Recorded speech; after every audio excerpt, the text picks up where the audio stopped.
It is. It is moving on off to the east at this point, but this was the line of showers and thunderstorms last night that more than likely woke many of you up. Let's go ahead and get a closer look at it because the lightning field with this alone was impressive. The torrential downpours were impressive. And then we even had one tornado warning locally in the northern part of Brown County. But this line just rolled across the tri-state. Heavy rain was last seen in the very southern part of the tri-state. And since then, it's just a few isolated showers that are left. Right now, it's mainly out in Brown, Highland, Adams, and down toward Maysville. But beyond that, this system is moving out.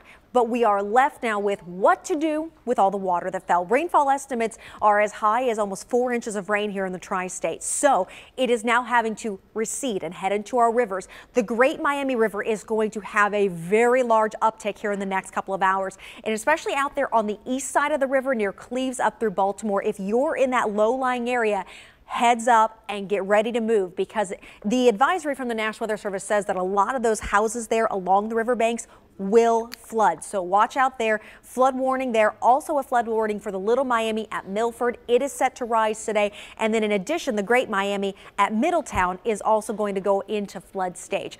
Temperatures though today are dropping significantly behind the system, and we're now left with the wake of this area of low pressure. Low 50s are taking over now. We are actually going to stay in the low 50s as today's north winds just keep that cold air in place. So don't dress for yesterday's warmth.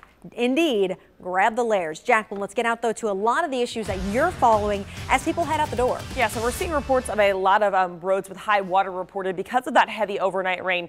Seeing that not only here in Miami Township, right near the Little Miami River, but also a new icon that was just reported a few minutes ago, and that's being very glitchy this morning. But high water reported Sharon right around Canal Road. So just a heads up, if you are usually driving in that area, just try to avoid it if you can. But we do want to check in with 9 on your side's Evan Millward, who is out in our 9 First Warning live drive unit. And Evan, you are in the Sharonville area right now. Yeah, Jacqueline, we just pulled up here on Canal. We're outside the UPS facility here, just Sharon and Canal area. Let me flip the camera around because we'll show you there was a car stuck in the water here on Canal. The flashers are on. My understanding is police and fire and EMS just left the scene here. As you can see, that those flashing lights in the distance, that is a car stuck in high water, and I'll tell you, Canal up ahead is flooded out at this point. So we're going to get out and get some more information for you and get a better look at this scene, and we'll get you an update as soon as we can. Evan, thank you. You know, many people across the tri-state are also waking up to flooding, and some kids will not have to go to school.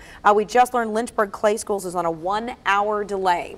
And in Kids in Reading is where we're also talking about it right now. Allie Kramer is live there where schools are going to be shut down today. Good morning, Chris and Catherine. Yeah, we are inside Reading Central Elementary School. Take a look at the water. I mean, there's about an inch of just like dirty, muddy water, and this is impacting the first floor classrooms and the cafeteria, both on the first floor here. This, despite it being an elementary school, is actually where the middle and the high school students are attending classes this year because of construction on the new high school. Right now, this is the only building that we know of with water damage so far. Take a look inside one of these classrooms. That's what we're dealing with. They've got to not only suck all of this water up, but then there's that specific process to disinfect the entire area. Take a look at this video right now. We want to also show you some of the water that just came rushing into the cafeteria, which is also on that first floor.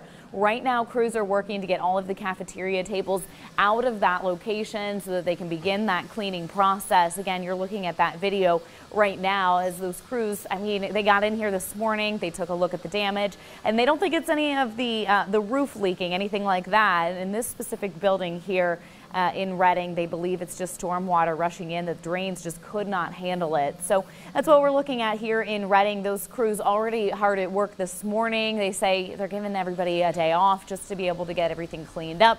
They do expect classes to resume tomorrow. Of course, we're going to stay here inside the school, taking a look at some of the cleanup efforts, and we'll check back in with you here in just a little bit. Reporting live, Allie Kramer, and on your side. Allie.